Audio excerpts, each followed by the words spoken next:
जय यीशु। प्रभु यीशु के सामर्थ्यवान नाम पर आप सभी लोगों को और एक बार फादर अभिवादन करते हैं। बाइबल तीर्थ यात्रा के 277वां दिन में है, 277th डे।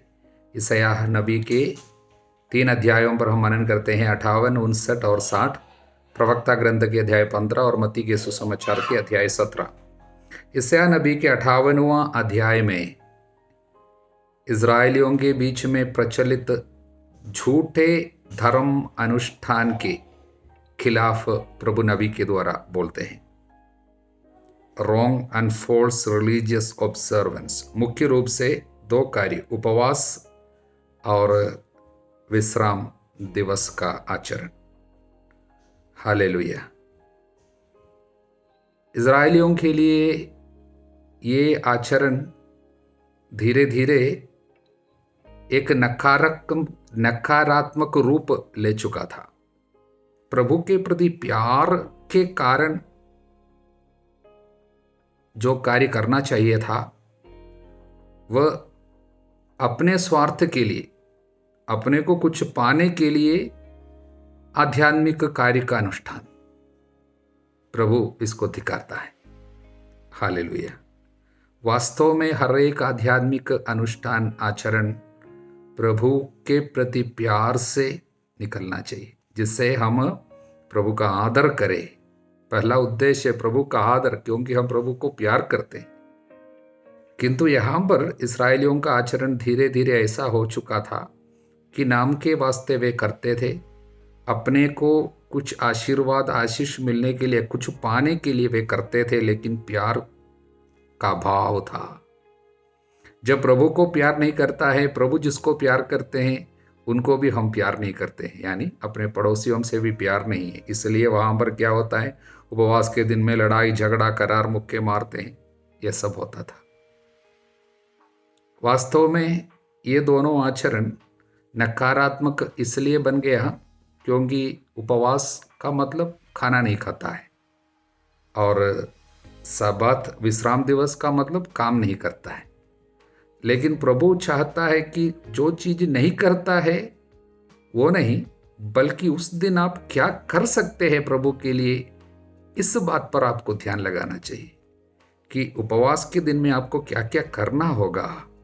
हालेलुया। विश्राम दिवस में आपको क्या करना होगा, जैसा कि प्रभु पावन दिवस को आनंद का दिन, प्रभु को अर्पित प्रिय दिवस समझना। हालेलुया।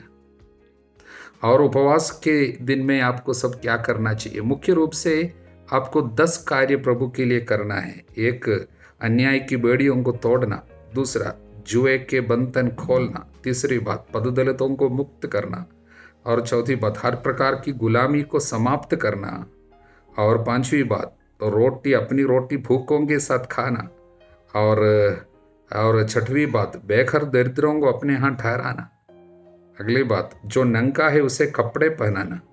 8वीं बात, अपने भाई लोगों से मुंह नहीं मोड़ना और किसी पर अभियोग नहीं लगाना। और 10वीं बात, किसी की निंदा नहीं करना। हालेलुया। तो ये सब करने से 10 आशीर्वाद प्रभु यहाँ पर इस अध्याय में वादा किया है।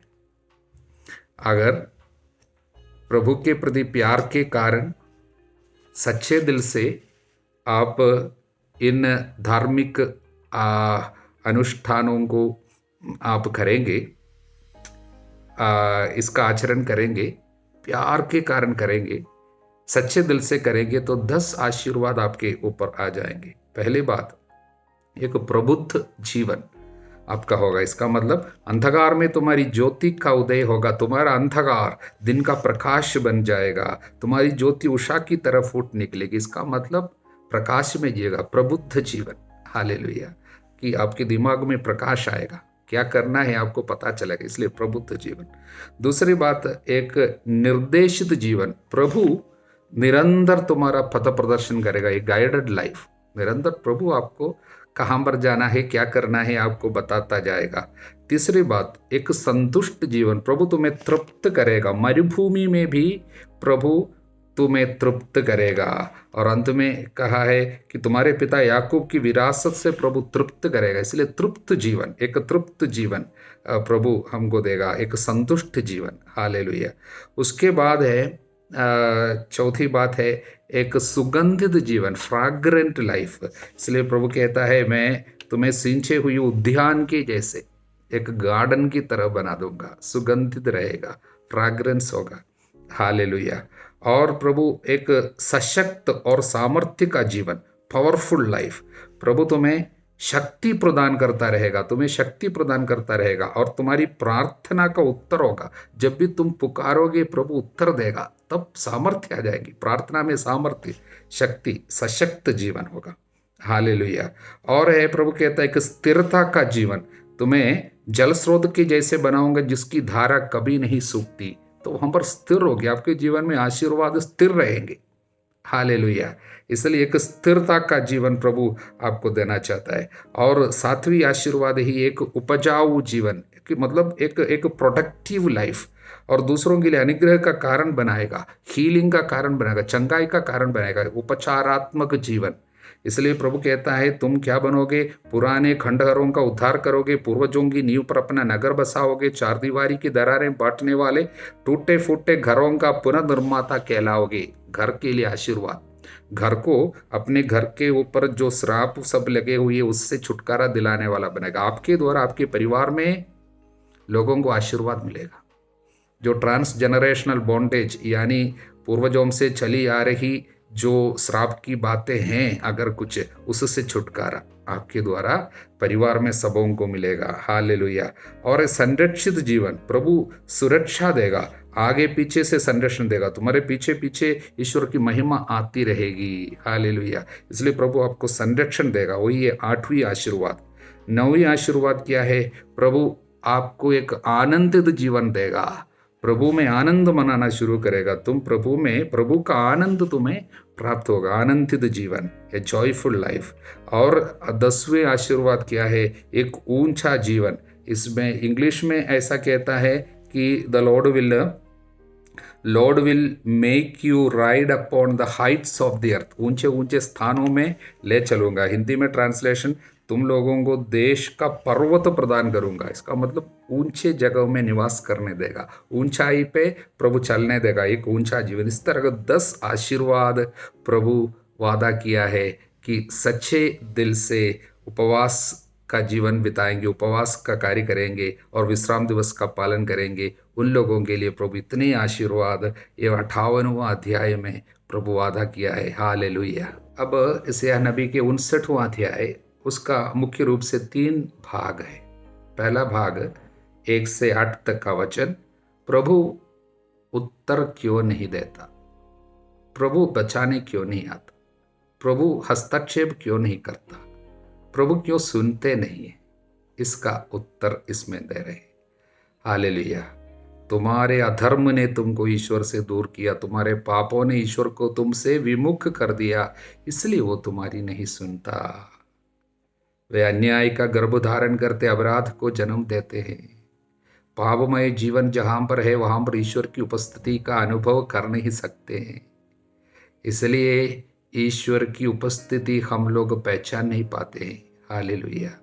धन्य है जिनका हृदय निर्मल है, वे प्रभु का दर्शन करेंगे। इसलिए प्रभु के दर्शन के लिए पापों की क्षमा की जरूरत है। पाप क्षमा के लिए आपको क्या करना होगा, पछतावा करना होगा। इसलिए दूसरे भाग में 9 से लेकर 15वां वचन तक, 15वां वचन का पहला भाग तक, यहाँ पर प्रभु के जनता पश्चाताप कर रहे हैं। वे प्रभु के सामने अपनी सारी हालत को पहचानते हैं और उसको प्रकट करते हैं।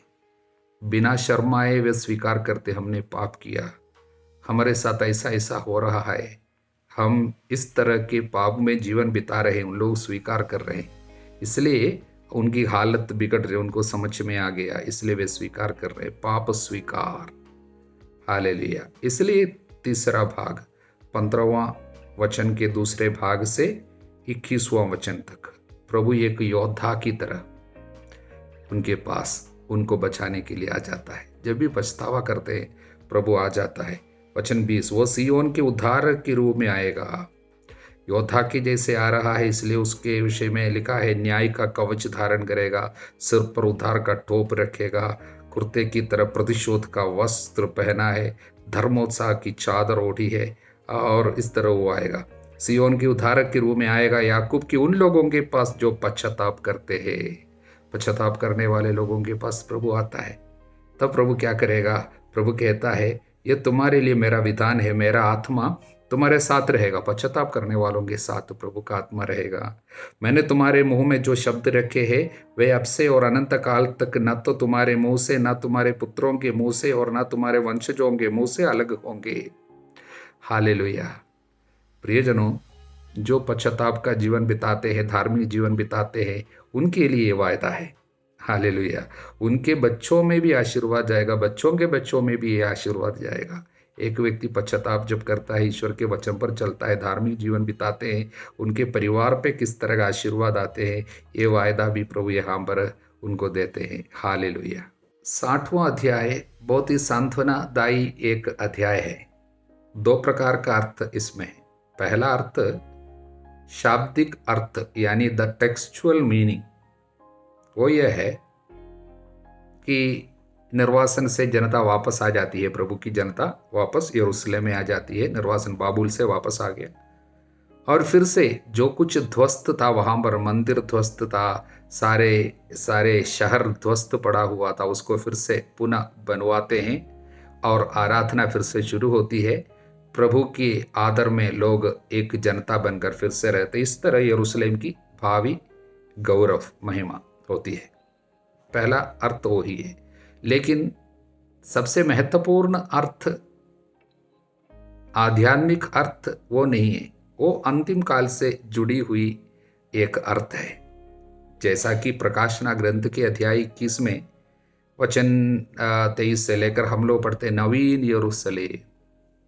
नवीन यरूशलेम के बारे में प्रकाशना ग्रंथ में जो कुछ भी पढ़ते हैं, वही बात हम इस अध्याय में देख सकते हैं।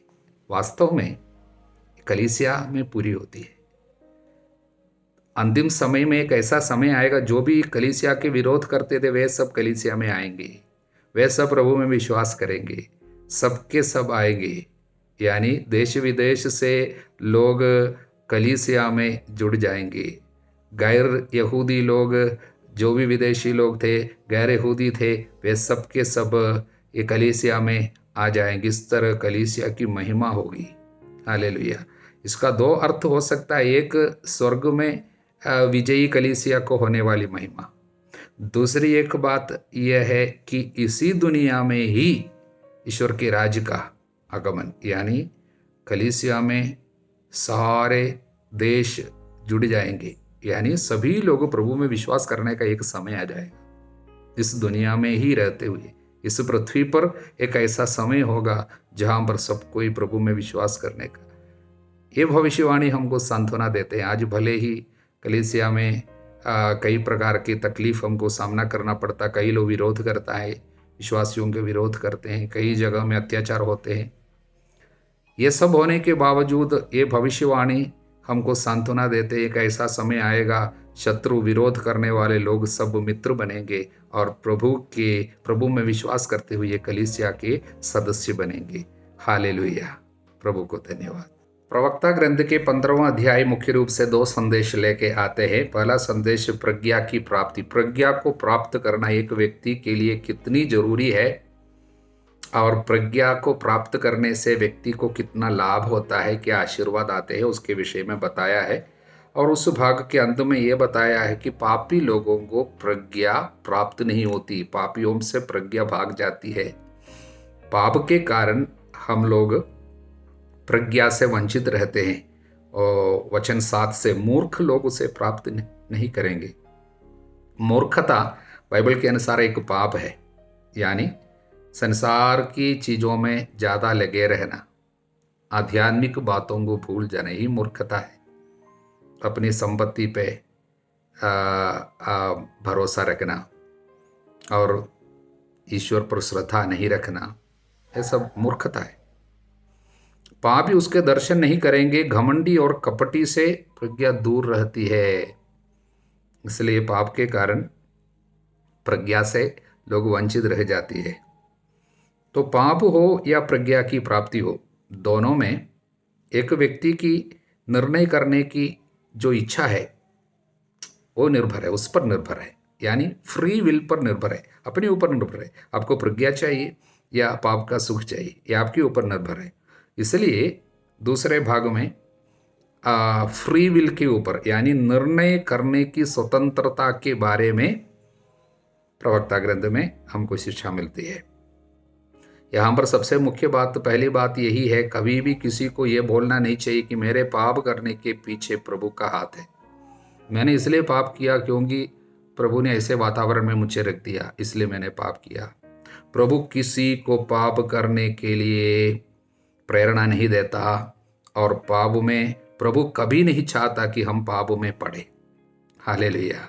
इसलिए कोई भी व्यक्ति को ये कहना नहीं चाहिए प्रभु के कारण मैं भटक गया, क्योंकि जिससे वो घृणा करता है उसे प्रेरित नहीं करता। पाप से वो घृणा करता है, उसे वो उसकी ओर प्रभु कभी प्रेरणा किसी को भी नहीं देता। ये मत कहो उसी ने मुझे भटकाया, क्योंकि उससे पापी से क्या, क्योंकि प्रभु को पापी से कोई मतलब नहीं है। पाप करने से किसी भी व्यक्ति पाप करे प्रभु नहीं चाहता, क्योंकि पाप करने से एक व्यक्ति के ऊपर आने वाली विपत्तियों के विषय में प्रभु हमको चेतावनी दी है। पूरे वचन हमको ये चेतावनी लेके आते हैं पाप के कारण आने वाली विपत्ति है। इसलिए प्रभु हमसे ये चाहते हैं कि हम पाप से दूर रहे। उसने अपनी आज्ञाएं एवं आदर्श प्रकट किए, मनुष्य पर अपनी इच्छा प्रकट की है। अपनी इच्छा क्या है? हमारी पवित्रता। This is the will of God, your holiness. Hallelujah. यदि तुम चाहते हो तो आज्ञाओं का पालन कर सकते हो। ईश्वर के प्रति ईमानदार रहना तुम्हारी इच्छा पर निर्भर है। It is up to your free will. Hallelujah. इसलिए इस दूसरे भाग में फ्री विल के बारे में यानी निर्णय करने की स्वतंत्रता के बारे में बताया गया है। वचन 21, उसने न तो किसी को अधर्म करने का आदेश दिया, न किसी को पाप करने की छूट दिया। मजबूरी से मैंने पाप किया, कुछ लोग बोलते मजबूरी से ऐसा किया। प्रभु ने इस बात को स्वीकार नहीं किया है। किसी को प्रभु मजबूर नहीं करता पाप करने के लिए। मजबूरी से भी पाप करने के लिए प्रभु अनुमति नहीं देता। हालेलुया। मत्ती के सुसमाचार के 17वां अध्याय, सबसे पहले प्रभु ईसा का रूपांतरण की घटना है। 6 दिन के बाद ईसा ने पेतरुस, याकूब और उसके भाई योहन को अपने साथ ले लिया। उन्हें एक ऊंचे पहाड़ पर एकांत में ले चले। ये पहाड़ का नाम परंपरा के अनुसार, हमारे ट्रेडिशन के अनुसार, ये ताबोर का पर्वत है। 6 दिन बाद, किसके 6 दिन बाद? प्रभु ने दुख भोग और पुनरुत्थान के बारे में, अपने दुख भोग के बारे में पहली बार शिष्यों को प्रकट किया था। उस समय ये भी बताया था, मैं तुमसे कहता हूँ यहाँ कुछ ऐसे लोग विद्यमान हैं जो तब तक नहीं मरेंगे जब तक वे मानव पुत्र को राज्य की प्रताप के साथ आता हुआ ना देख ले। उस भविष्यवाणी की पूर्ति है ये 6 दिन के बाद, क्योंकि यहाँ पर यीशु को महिमा के साथ वे देख रहे हैं।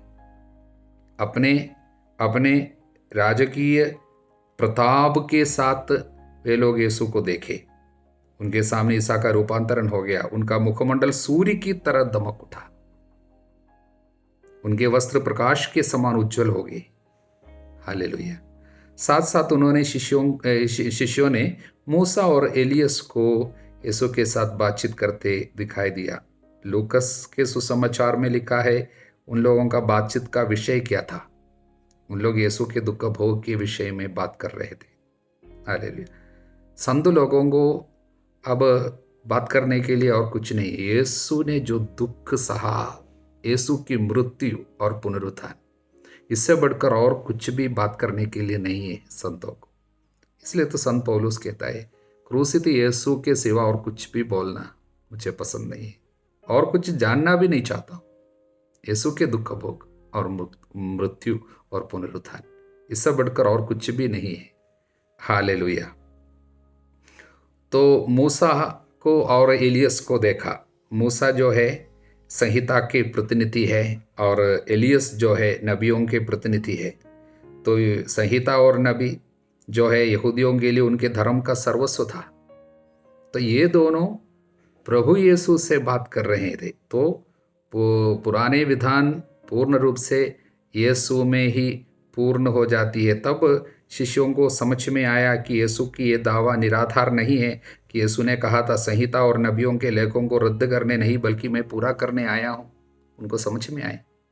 हालेलुया। और इससे और एक संदेश मिलते हैं। देखिए, मूसा जो है यीशु के 1400 साल पहले रहते थे, यीशु के पहले, और एलियस जो है 700-800 साल पहले जीवन बिताया।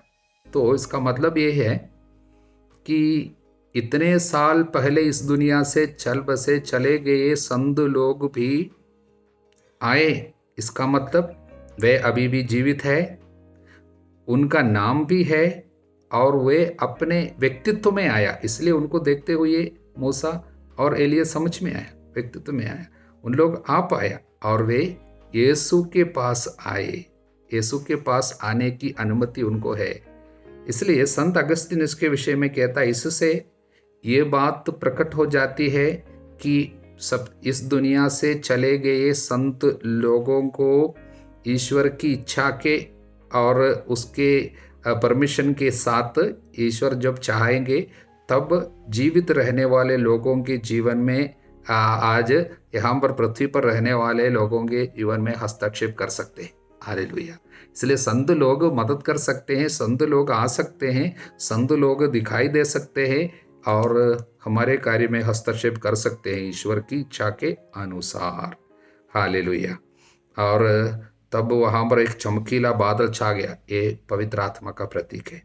और बादल में से ये वाणी सुनाई पड़ी, ये पिता है, पिता पुत्र पवित्र आत्मा तीनों वहाँ पर विद्यमान है। ये मेरा प्रिय पुत्र है, मैं इस पर अत्यंत प्रसन्न हूँ, इसकी सुनो। पिता हमसे क्या बोलना चाहते हैं? यीशु की सुनो, यीशु का वचन सुनो।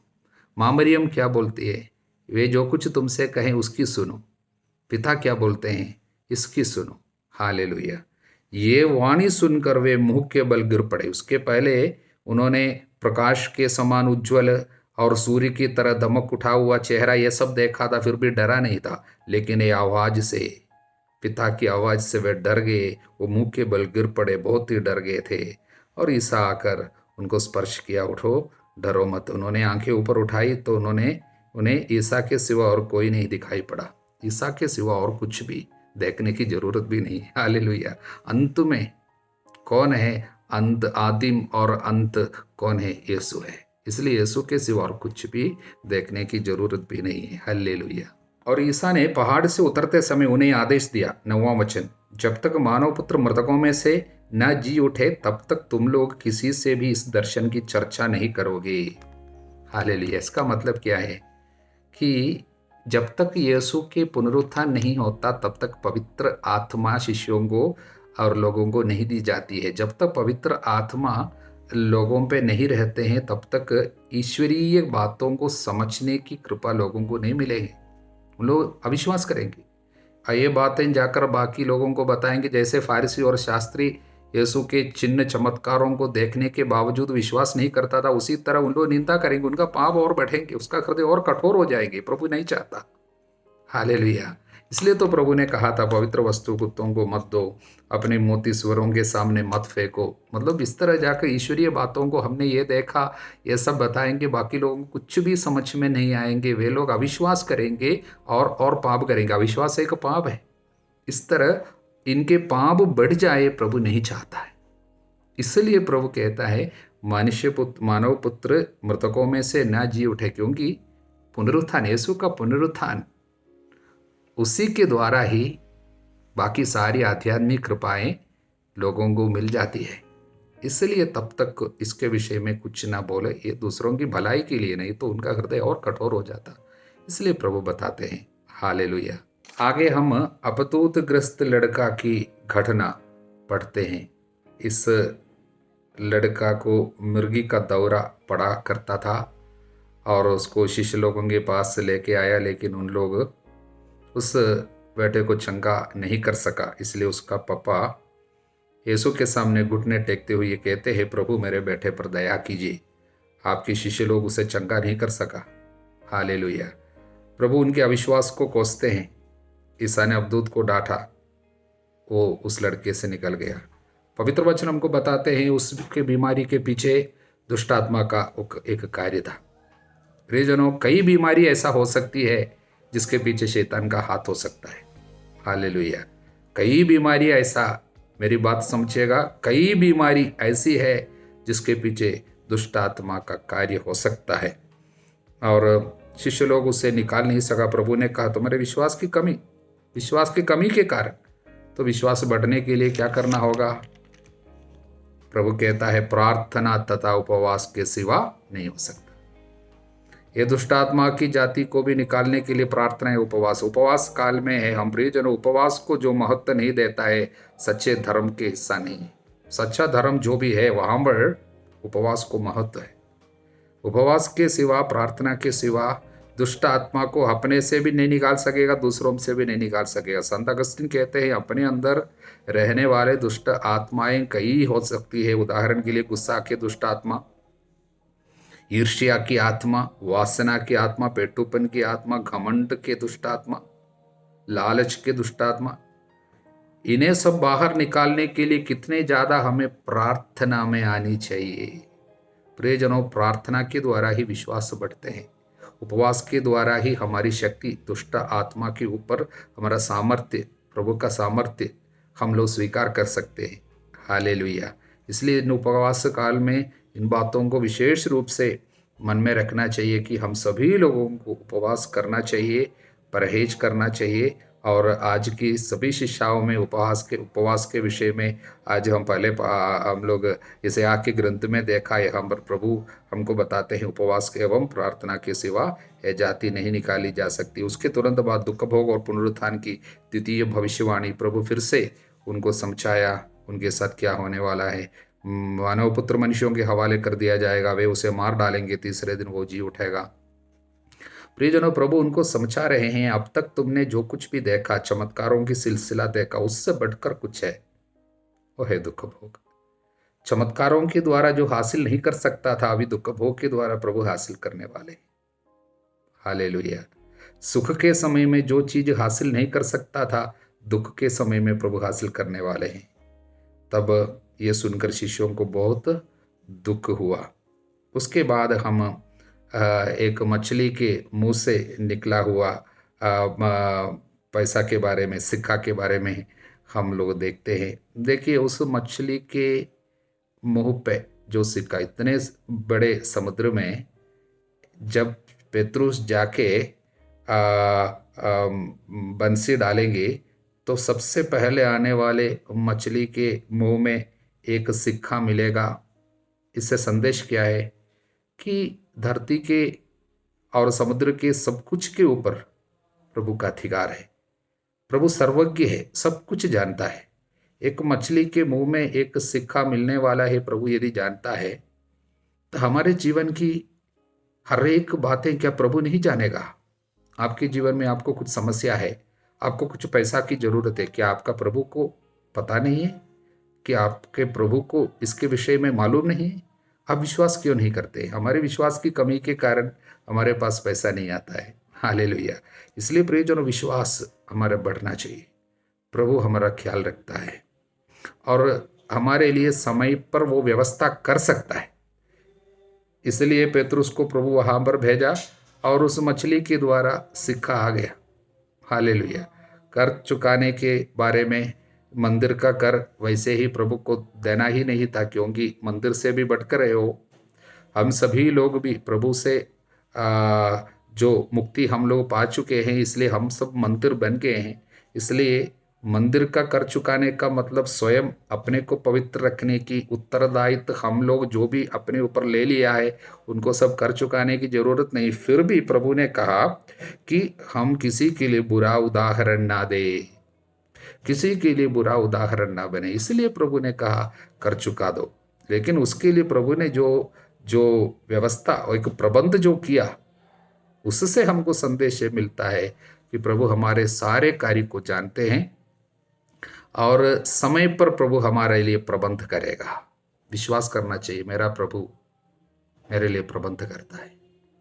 हालेलुया।